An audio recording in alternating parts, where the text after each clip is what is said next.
Have you ever hesitated to tell someone the truth because you didn't want to hurt their feelings? Or maybe you've been on the receiving end of feedback. That felt more like an attack than constructive criticism. We all struggle with communication, especially when it comes to balancing honesty and kindness. But what if I told you there's a way to give direct feedback without being a jerk?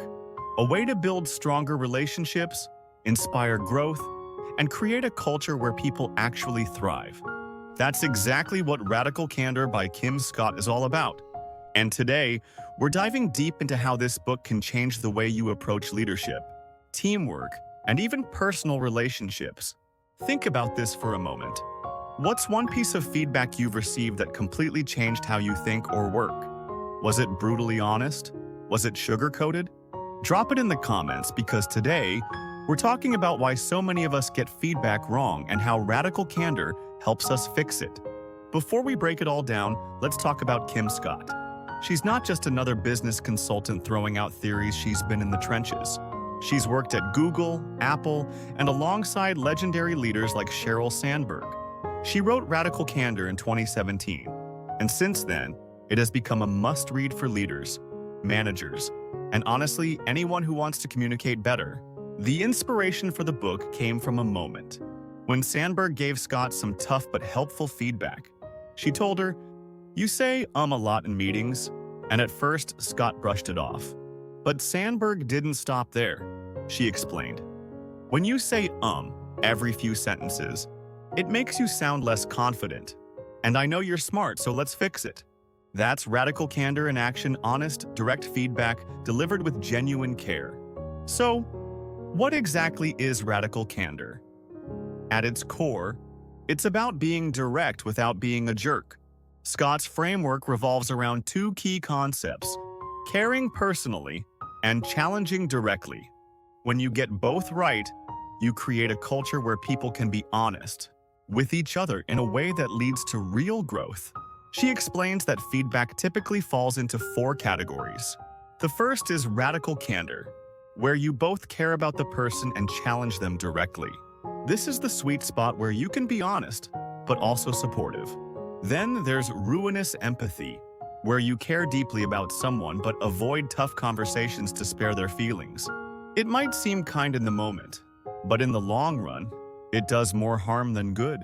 Then there's obnoxious aggression, where someone challenges directly but doesn't show care. This is the kind of brutal honesty that stings and often backfires. And finally, there's manipulative insincerity, the worst of all, where neither care nor honesty is present. Think of fake compliments, passive-aggressive behavior, and office politics. Think about the best boss, teacher, or mentor you've ever had. What made them great? Chances are they pushed you to be better, but did so in a way that made you feel supported. That's radical candor. Now think about a time when you avoided giving someone feedback because you didn't want to hurt their feelings.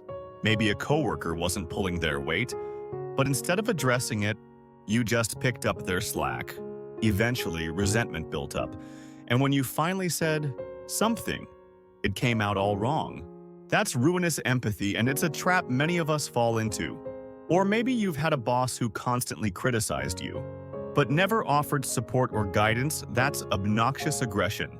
And we've all dealt with manipulative insincerity at some point, where people say what they think we want to hear, but don't really care about helping us improve. Most people struggle with feedback because they either don't want to hurt people's feelings or they're afraid of confrontation. But avoiding hard conversations doesn't make problems go away, it just makes them worse.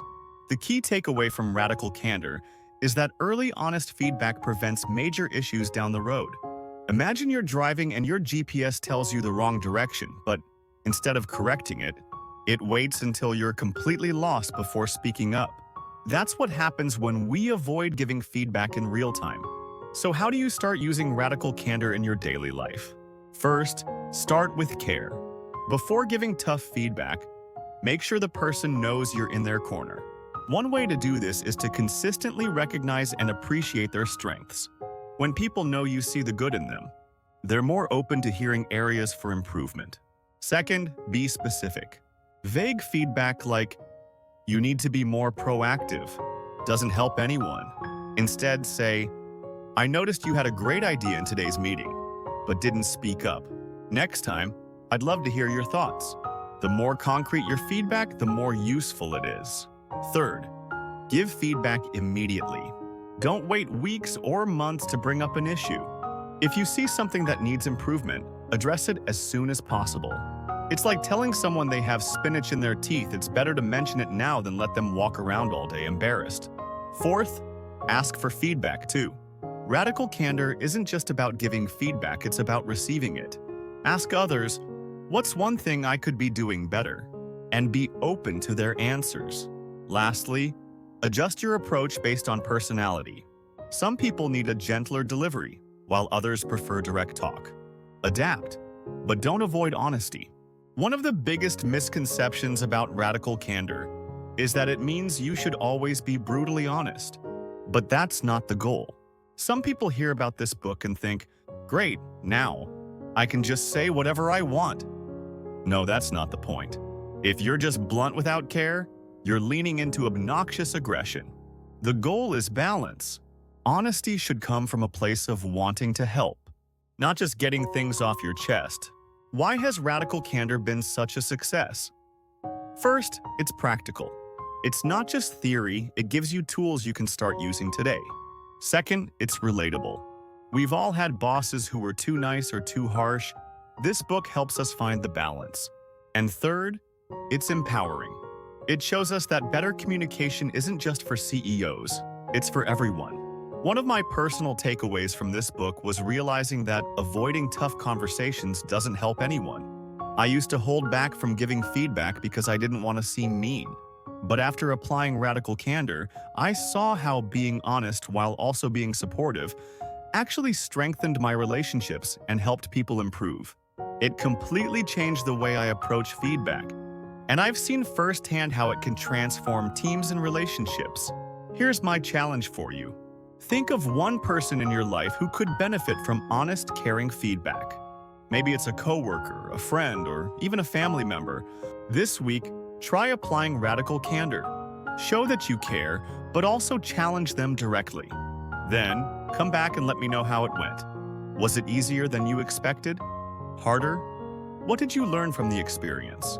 And if this video resonated with you, hit that like button, subscribe, and share it with someone who needs to hear this. Let's make feedback something that helps people, not something we avoid.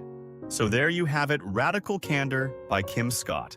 A book that doesn't just teach better leadership, it teaches better relationships, period. Until next time, keep the conversations honest, the feedback real, and the growth unstoppable.